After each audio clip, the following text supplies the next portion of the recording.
السلام علیکم ورحمۃ اللہ وبرکاتہ۔ میرے مرنے کے بعد میرے مال کا کیا ہوگا؟ جب میں اس دنیا سے چلی جاؤں گی تو پہلی چیز جو میرے مال میں سے نکالی جائے گی وہ ہو گئے تدفین کے اخراجات۔ میرے کفن دفن کا تمام معاملہ میرے مال میں سے کیا جائے گا، لہٰذا ورثاء کے لیے گزارش یہ ہے کہ وہ اس میں اعتدال برتیں، اسراف نہ کریں۔ اس میں ایسے بھی کیا جا سکتا ہے کہ کوئی شخص یہ کہے ورثاء میں سے، دوستوں میں سے، جاننے والوں میں سے، اقارب میں سے کہ یہ معاملہ میں کروں گا، یہ خرچ میں اٹھاؤں گا، تو وہ اس کے ذمے صدقہ لکھا جائے گا اور وہ اللہ کے پاس اس کا اجر پائے گا۔ پھر دوسری بات اس میں آ گئی کہ قرض کی ادائیگی۔ تو قرض کی ادائیگی اسی مال میں سے ہوگی جو وہ شخص چھوڑ کر جائے گا، الا یہ کہ وہ شخص غریب ہو اور قرضہ نہ ادا کر سکتا ہو، تو پھر اس کے ورثاء اس قرضے کو ادا کریں گے اور اس کے لیے آسانی کریں گے۔ جب ہم قرض کی بات کرتے ہیں تو نبی کریم صلی اللہ علیہ وسلم نے بھی اور اللہ تعالیٰ نے بھی ہمیں تاکید کی ہے، قرآن میں سورہ بقرہ کی آیت دین میں ہمیں تاکید کی گئی ہے کہ قرض کو لکھ لیا جائے، قرض پہ گواہ ٹھہرا لیے جائیں تاکہ معاملہ کلیئر رہے، تاکہ اس میں کسی قسم کی کنفیوژن نہ ہو، نہ لینے والے کی طرف سے نہ دینے والے کی طرف سے، دونوں پارٹیز کو پتہ ہو کہ کس نے کتنے اماؤنٹ لے لی ہے اور کتنی لینی ہے۔ اسی طرح انسٹالمنٹس کی بھی جو بات ہے، تو جو ہم دے چکے الحمدللہ، جو باقی رہ گیا وہ قرض ہے۔ اسی طرح جو حق مہر ہوتا ہے، جو بیوی کا ادا کرنا ہوتا ہے اور انسان نہ ادا کر سکے اور اس سے پہلے فوت ہو جائے تو وہ بھی قرض ہوتا ہے اور اس کو بھی ادا کرنا ہوتا ہے اس شخص کے مال میں سے جو فوت ہو جائے۔ شوہر فوت ہوا ہے اور اس کے ذمے بیوی کا حق مہر تھا، وہ ادا نہیں کر سکا زندگی میں، تو وہ بعد میں ادا ہوگا اس کے مال میں سے۔ تو جتنی کمٹمنٹس ہیں، جتنے معاہدے ہیں، جتنے پرومسز ہیں، کس سے کتنا مال لینا ہے، کس کو کتنا مال دینا ہے، کہاں پر کتنا سامان ہے، سٹاکس ہیں، جو بھی چیزیں ہیں وہ تمام کلیئر ہونی چاہیے، وہ تمام ریٹن ہونی چاہیے، کیونکہ ہم میں سے کوئی نہیں جانتا کہ کب موت آ جائے، کب ہم اس دنیا سے چلے جائیں۔ تو ہمارے پیچھے ہمارے وارثوں کے لیے یہ باتیں بالکل کلیئر ہونی چاہیے کہ کس کو کتنے پیسے دینے ہیں، کس کا کتنا حق ہے۔ اور قرض جو ہے وہ ایک بہت سنگین مسئلہ ہے، اس کی ادائیگی میں دیر نہیں کرنی چاہیے۔ اب ہم دیکھتے ہیں نبی کریم صلی اللہ علیہ وسلم کی حدیث۔ آپ صلی اللہ علیہ وسلم نے فرمایا کہ مومن کی روح اس کی قبر میں اس کے قرض میں یرغمال رہتی ہے یہاں تک کہ اس کی ادائیگی ہو جاتی ہے، یعنی وہ تب سکون میں آ جاتی ہے جب اس کا قرض ادا ہو جائے۔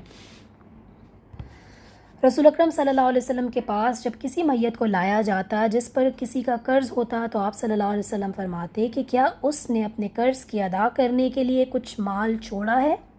پھر اگر کوئی آپ کو بتا دیتا کہ ہاں اتنا مال چھوڑا ہے جس سے قرض ادا ہو سکتا ہے، تو آپ صلی اللہ علیہ وسلم اس کی نماز جنازہ پڑھا دیتے، ورنہ آپ صلی اللہ علیہ وسلم مسلمانوں ہی سے فرما دیتے کہ اپنے ساتھی کی نماز جنازہ پڑھ لو، تم پڑھ لو، اور نبی صلی اللہ علیہ وسلم خود نہیں پڑھاتے تھے۔ پھر جب اللہ تعالیٰ نے آپ صلی اللہ علیہ وسلم پر فتح کے دروازے کھول دیے تو آپ صلی اللہ علیہ وسلم نے فرمایا کہ میں مسلمانوں کا خود ان کی ذات سے بھی زیادہ مستحق ہوں، یعنی میرا حق مسلمان پہ سب سے زیادہ ہے، لہٰذا آپ صلی اللہ علیہ وسلم ہر اس شخص کا قرضہ ادا کر دیا کرتے تھے جو مقروض مرتا تھا۔ اس سے ہمیں یہ پتہ چلتا ہے کہ یہ ہماری نبی کی سنت ہے کہ کوئی ایسا شخص جو اپنا قرض نہ ادا کر سکتا اور اس دنیا سے چل بسے تو اس کا قرض ادا کر دینا چاہیے،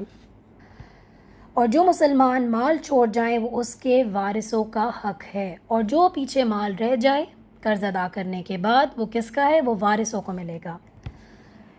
پھر ہم دیکھتے ہیں کہ مقروض شخص اس وقت تک جنت میں نہیں جائے گا جب تک اس کا قرض ادا نہ کر دیا جائے۔ محمد بن جحش رضی اللہ عنہ کہتے ہیں ہم رسول اکرم صلی اللہ علیہ وسلم کے پاس بیٹھے ہوئے تھے کہ آپ صلی اللہ علیہ وسلم نے اپنا سر آسمان کی طرف اٹھایا، پھر اپنی ہتھیلی اپنی پیشانی پر رکھ کر فرمایا سبحان اللہ، کتنا سخت مسئلہ مجھ پر نازل ہوا ہے۔ ہم خاموش رہے اور ڈر گئے۔ اگلی صبح میں نے آپ صلی اللہ علیہ وسلم سے پوچھا، یا رسول اللہ صلی اللہ علیہ وسلم یہ کون سا سخت مسئلہ ہے جو نازل ہوا ہے؟ آپ صلی اللہ علیہ وسلم نے فرمایا اس ذات کی قسم جس کے ہاتھ میں میری جان ہے، اگر کوئی آدمی اللہ کی راہ میں جنگ میں مارا جائے پھر زندہ کیا جائے، پھر مارا جائے، پھر زندہ کیا جائے، پھر قتل کیا جائے، اور اس پر قرض ہو، وہ اس وقت تک جنت میں داخل نہیں ہوگا جب تک کہ اس کا قرض ادا نہ کر دیا جائے۔ وارثوں پہ لازم ہے کہ قرض کی ادائیگی میں تاخیر نہ کی جائے، کیونکہ جو شخص مر چکا ہے وہ جنت میں داخل نہیں ہو پا رہا۔ اس نے اتنی نیکیاں کی ہیں، وہ شہید ہوا ہے اور بارہا شہید، لیکن وہ جنت میں نہیں جا پا رہا۔ نبی کریم صلی اللہ علیہ وسلم نے فرمایا، ایک شخص لوگوں کو قرض دیا کرتا تھا اور اپنے نوکروں کو اس نے یہ کہہ رکھا تھا کہ جب تم کسی کو مفلس پاؤ، یعنی کسی نے مجھ سے قرض لیا ہے اور وہ مفلس ہے، وہ ادا نہیں کر پا رہا، تو تم اسے معاف کر دیا کرو، ممکن ہے اللہ تعالیٰ بھی ہمیں معاف فرما دے۔ رسول اکرم صلی اللہ علیہ وسلم نے فرمایا، جب وہ اللہ تعالیٰ سے ملا تو اللہ نے اسے بخش دیا تھا۔ لہٰذا اگر آپ دیکھیں کہ وہ شخص جس نے قرض لیا ہے وہ ادا نہیں کر پا رہا، تو اس کا قرض معاف کر دیں، اس کے لیے آسانی کر دیں، یا اس کا قرض تھوڑا کر دیں تاکہ وہ آسانی سے دے پائے، واپس کر پائے۔